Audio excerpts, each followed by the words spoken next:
جب وہ امیر بنے تب بھی یہ خوبیاں ان کے ساتھ تھیں۔ جب وہ غریب تھے، ان کا ہاتھ تنگ رہتا تھا، تب بھی جو کچھ بھی وہ پاتے تھے، کماتے تھے، اس میں سے بھی وہ دریا دلی کے ساتھ لوگوں کی مدد کرتے تھے۔ اور جب وہ امیر ہوئے، جب ان کے پاس دولت آئی، تب بھی ان کے اس دینے کی عادت میں اور زیادہ اضافہ نظر آیا۔ غزوہ تبوک کے موقع پر جب جنگی ساز و سامان کی ضرورت پیش آئی تو حضرت عبد الرحمن رضی اللہ تعالیٰ عنہ بن عوف نے 200 اوقیہ سونا اللہ کی راہ میں پیش کر دیا۔ مدینے کے اس وقت کے حالات کے لحاظ سے یہ امداد بہت زیادہ تھی۔ اس کثیر الرقم کو دیکھ کر حضور صلی اللہ علیہ وسلم نے حضرت عبد الرحمن بن عوف رضی اللہ تعالیٰ عنہ سے پوچھا کہ اپنے خاندان کے لیے کیا چھوڑا؟ تو انہوں نے جواب دیا، جس رزق خیر اور اجر کا اللہ اور اس کے رسول صلی اللہ علیہ وسلم نے وعدہ فرمایا ہے، اتنا مال میں نے اپنے اہل خانہ کے لیے چھوڑا ہے۔ یہی وہ ایمانی جذبہ تھا جس کی بدولت حضرت عبد الرحمن رضی اللہ تعالیٰ عنہ کو زندگی ہی میں جنت کی بشارت دی گئی تھی۔ اسی بشارت کی بنا پر عشرہ مبشرہ میں ان کا شمار ہوتا ہے۔ آئیے اب اس پیراگراف کو سمجھنے کی کوشش کریں۔ غزوہ تبوک کے موقع پر، یعنی جب تبوک کی جنگ لڑی گئی، اس موقع پر جنگی ساز و سامان کے لیے پیسوں کی ضرورت تھی، مالی مدد کی ضرورت تھی۔ اس وقت حضرت عبد الرحمن بن عوف رضی اللہ تعالیٰ عنہ نے آپ صلی اللہ علیہ وسلم کی خدمت میں 200 اوقیہ سونا پیش کیا۔ اوقیہ سونے کو ناپنے کی اکائی ہے، جس کا مطلب ہوتا ہے تقریباً 28 گرام۔ آج کے 28 گرام مطلب ایک اوقیہ۔ تو ایسے 200 اوقیہ سونا حضرت عبد الرحمن بن عوف رضی اللہ تعالیٰ عنہ نے آپ صلی اللہ علیہ وسلم کی خدمت میں جنگی ساز و سامان لینے کے لیے پیش کیا۔ مدینے کے اس وقت کے حالات جس طرح کے تھے، یہ امداد بہت بڑی امداد تھی، یہ مدد بہت بڑی مدد تھی۔ اس کثیر رقم کو دیکھ کر آپ صلی اللہ علیہ وسلم نے حضرت عبد الرحمن رضی اللہ تعالیٰ عنہ سے پوچھا کہ اپنے اہل خانہ کے لیے، اپنے خاندان والوں کے لیے تم نے کیا چھوڑا ہے؟ حضرت عبد الرحمن رضی اللہ تعالیٰ عنہ نے یہ کہا کہ خیر کا رزق، برکت والا رزق اور اچھا اجر جو اللہ تعالیٰ کی طرف سے ہم کو ملے گا ہمارے ہر کام کے لیے، وہ میں نے ہمارے گھر والوں کے لیے چھوڑا ہے۔ بشارت کے معنی ہوتے ہیں خوشخبری۔ تو ان کی زندگی میں ان کی انہی خوبیوں کے چلتے انہیں جنتی ہونے کی خوشخبری مل گئی تھی۔ آئیے اگلے پیراگراف کی طرف بڑھتے ہیں۔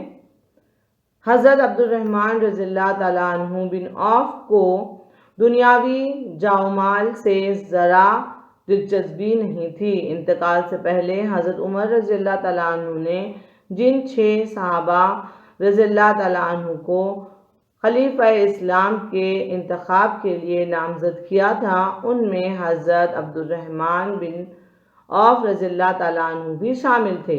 سب سے پہلے وہ بذات خود خلافت کے منصب سے یہ کہتے ہوئے دستبردار ہو گئے کہ اللہ کی قسم، اگر میرے حلق پر چھری رکھ دی جائے تو یہ چیز مجھے خلافت سے زیادہ پسند ہے۔ بالآخر انہی کی ایما پر حضرت عثمان رضی اللہ تعالیٰ عنہ بن عفان خلیفہ بنائے گئے۔ اس پیراگراف میں یہ بتانے کی کوشش کی جا رہی ہے، اس سے پہلے ہم نے دیکھا کہ انہیں دولت کا کوئی لالچ نہیں تھا، دولت انہوں نے کمائی، لیکن وہ دولت کمانے کے پیچھے ان کا مقصد دین والوں کی مدد کرنا تھا، مستحق لوگوں کی مدد کرنا تھا۔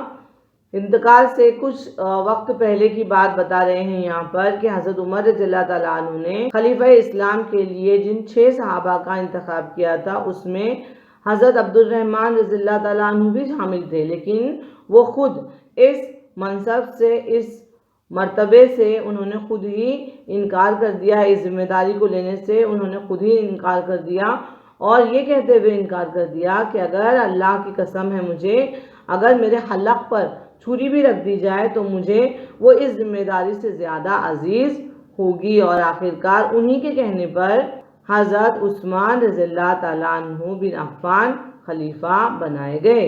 حضرت عبد الرحمن رضی اللہ تعالیٰ عنہ بن عوف تجارت کے ساتھ زراعت بھی کرتے تھے۔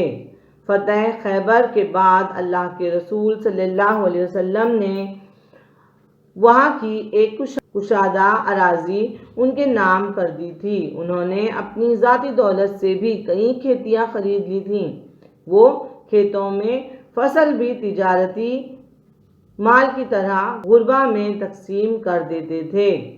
ایک موقع پر انہوں نے زمین کا ایک ٹکڑا 40,000 دینار میں خریدا اور اسے بنی زہرہ کے غربا اور مساکین نیز امہات المومنین میں تقسیم کر دیا۔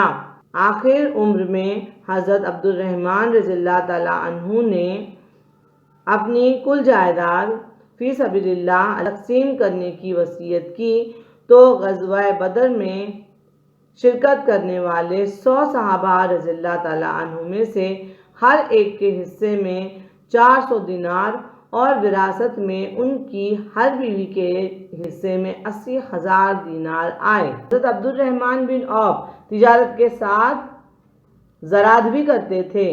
فتح خیبر کے بعد آپ صلی اللہ علیہ وسلم نے انہیں ایک کشادہ زمین ان کے نام کر دی تھی اور حضرت عبد الرحمن بن عوف نے اپنی ذاتی دولت سے بھی کئی کھیتیاں خریدی تھیں۔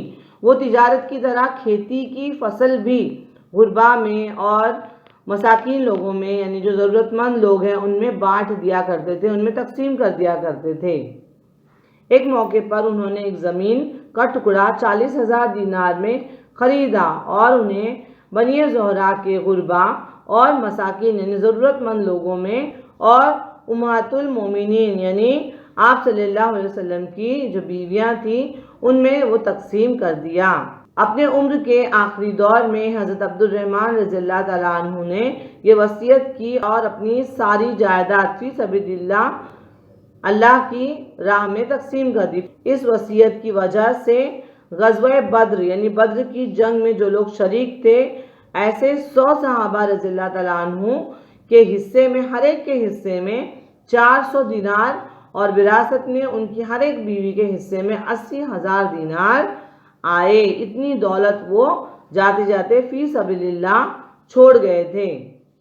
حضرت عبد الرحمن رضی اللہ تعالیٰ عنہ تجارت اور زراعت ہی میں مصروف نہیں رہتے تھے بلکہ غزوات میں بھی شریک ہوتے تھے، مگر جنگ و جدل سے زیادہ وہ امن و خیرخواہی کے راستے کو پسند کرتے تھے۔ چنانچہ حضرت عبد الرحمن رضی اللہ تعالیٰ عنہ کی حکمت عملی کی وجہ سے یومۃ الجندل کی جنگ کے موقع پر پورا علاقہ پرامن طور پر فتح ہو گیا اور دشمنوں نے اپنی شکست تسلیم کر لی۔ اس موقع پر حضرت محمد صلی اللہ علیہ وسلم نے حضرت عبد الرحمن رضی اللہ تعالیٰ عنہ کو یہ نصیحت کی تھی کہ جنگ میں بچوں، عورتوں اور بوڑھوں کو قتل مت کرنا اور جنگ سے قبل انہیں احسن طریقے سے سمجھانا۔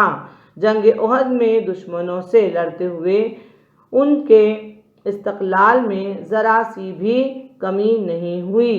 کامرانی کے ساتھ لوٹے تو ان کا جسم زخموں سے چھلنی تھا۔ ان زخموں کی وجہ سے ان کے ایک پیر میں لنگ آ گیا تھا۔ اسی جنگ میں ان کے چند دانت بھی ٹوٹ گئے تھے۔ اس طرح میدان کارزار ہو یا تجارت کا بازار، عبد الرحمن رضی اللہ تعالیٰ عنہ بن عوف دونوں میدانوں میں مستعد رہے۔ انہوں نے اپنی بے لوث خدمات سے دین کو خوب نفع پہنچایا۔ آئیے اب اس پیراگراف کو سمجھنے کی کوشش کرتے ہیں۔ حضرت عبد الرحمن بن عوف رضی اللہ تعالیٰ عنہ ایک اچھے تاجر تھے اور ایک اچھے کسان بھی تھے، لیکن تجارت اور کاشتکاری میں مصروف نہیں رہتے تھے۔ وہ بڑھ چڑھ کر اسلامی جنگوں میں بھی شریک ہوتے تھے، مگر جنگ و جدل سے زیادہ یعنی جنگ کرنے سے زیادہ، لڑائی کرنے سے زیادہ وہ امن اور خیر خواہی چاہتے تھے۔ اس لیے عبد الرحمن رضی اللہ تعالیٰ عنہ کی حکمت کی وجہ سے، ان کی ذہانت کی وجہ سے یومۃ الجندال کی جنگ کے موقع پر پرامن طریقے سے پورا علاقہ فتح کر لیا گیا۔ دشمنوں نے اپنی شکست تسلیم کر لی، انہوں نے اپنی ہار قبول کر لی۔ اس موقع پر آپ صلی اللہ علیہ وسلم نے حضرت عبد الرحمن رضی اللہ تعالیٰ عنہ کو یہ نصیحت کی تھی کہ جنگ میں ابھی علاقہ حاصل کرنے کے بعد جنگ میں جو بچے، عورتیں اور بوڑھے ہیں ان کو قتل نہیں کیا جائے، بلکہ جنگ سے پہلے انہیں اچھے طریقے سے سمجھایا جائے۔ جنگ احد میں دشمنوں سے لڑتے ہوئے کبھی اگر لڑائی کا موقع آ جاتا تھا تو وہ پیچھے نہیں ہٹتے تھے۔ اس کا ثبوت ہے کہ جنگ احد میں دشمنوں سے لڑتے ہوئے ان کی مستعدی میں ذرا برابر بھی کمی دیکھنے کو نہیں ملی۔ وہ جنگ جیت کر واپس آئے، ان کا جسم پورا زخموں سے چھلنی تھا، ان کے پاؤں میں جو زخم ہوا تھا اس کی وجہ سے ان کو لنگڑنا پڑ رہا تھا اور ان کے چند دانت بھی ٹوٹ گئے تھے۔ اسی طرح چاہے جنگ کا میدان ہو یا تجارت کا بازار ہو، عبد الرحمن بن عوف دونوں ہی میدانوں میں بہت ہی مستعدی سے، ایمانداری سے اور ثابت قدمی سے پیش آتے تھے۔ انہوں نے اپنی بے لوث خدمات سے دین کو خوب نفع پہنچایا، یعنی تن، من اور دھن سے انہوں نے اسلام کی، دین کی خوب خدمت کی۔ اگلا اور آخری پیراگراف دیکھتے ہیں۔ 75 برس کی عمر میں 652 عیسوی میں حضرت عبد الرحمن رضی اللہ تعالیٰ عنہ کا انتقال ہوا۔ جاں کنی کی حالت میں ان کی آنکھوں سے آنسو رواں تھے۔ احباب کے پوچھنے پر کہنے لگے، مجھے اس بات کا خوف ہے کہ میری دولت کی وجہ سے میں اپنے دوستوں سے دور نہ کر دیا جاؤں۔ اسی حالت میں حضرت عائشہ رضی اللہ تعالیٰ عنہا کی جانب سے آپ کو یہ خوشخبری پہنچائی گئی کہ ان کی قبر عائشہ رضی اللہ تعالیٰ عنہا میں حضرت ابوبکر صدیق رضی اللہ تعالیٰ عنہ کے پہلو میں بنائی جائے، مگر حضرت عبد الرحمن رضی اللہ تعالیٰ عنہ نے یہ کہہ کر انکار کر دیا کہ مجھے حیا محسوس ہوتی ہے کہ اس بلند جوار میں حضرت محمد صلی اللہ علیہ وسلم اور حضرت ابوبکر رضی اللہ تعالیٰ عنہ کے پہلو میں لیٹوں۔ ان کے جنازے کی نماز حضرت عثمان بن عفان رضی اللہ تعالیٰ عنہ نے پڑھائی، جس میں وقت کے جلیل القدر صحابہ رضی اللہ تعالیٰ عنہ موجود تھے۔ اب آئیے اس پیراگراف کو سمجھنے کی کوشش کرتے ہیں۔ 75 برس کی عمر میں 652 عیسوی میں حضرت عبد الرحمن رضی اللہ تعالیٰ عنہ کا انتقال ہوا۔ جب وہ بستر مرگ پر تھے تو ان کے آنکھوں سے آنسو رواں تھے، وہ زار و قطار رو رہے تھے۔ جب دوستوں نے ان سے پوچھا کہ کیا بات ہے، آپ کیوں رو رہے ہیں، رونے کی وجہ بتائی اور کہا کہ مجھے خوف ہے، کہ مجھے ڈر لگ رہا ہے کہ کہیں جو دنیا میں دولت میرے پاس تھی اس کی وجہ سے میں اپنے دوستوں سے دور نہ ہو جاؤں۔ تو اسی حالت میں حضرت عائشہ رضی اللہ تعالیٰ عنہا کی جانب سے انہیں یہ خوشخبری سنائی گئی کہ ان کی قبر حجرہ عائشہ رضی اللہ تعالیٰ عنہا میں حضرت ابوبکر صدیق رضی اللہ تعالیٰ عنہ کے پہلو میں بنائی جائے گی، لیکن اس بات کو حضرت عبد الرحمن رضی اللہ تعالیٰ عنہ نے یہ کہہ کر منع کر دیا کہ مجھے شرم محسوس ہوتی ہے، مجھے حیا محسوس ہوتی ہے کہ میں اس بلند جوار میں حضرت محمد صلی اللہ علیہ وسلم اور حضرت ابوبکر رضی اللہ تعالیٰ عنہ کے پہلو میں لیٹوں۔ ان کے جنازے کی نماز حضرت عثمان بن عفان رضی اللہ تعالیٰ عنہ نے پڑھائی، جس میں اس وقت کے بڑے بڑے صحابہ رضی اللہ تعالیٰ عنہ موجود تھے۔ عشرہ مبشرہ یعنی وہ 10 صحابہ رضی اللہ تعالیٰ عنہ جنہیں زندگی ہی میں جنت کی بشارت یعنی خوشخبری دی گئی تھی، یہ ان 10 صحابہ رضی اللہ تعالیٰ عنہ کے نام ہیں۔ اس میں آپ دیکھ سکتے ہیں کہ حضرت عبد الرحمن رضی اللہ تعالیٰ عنہ بن عوف 7ویں نمبر پہ ان کا نام ہے۔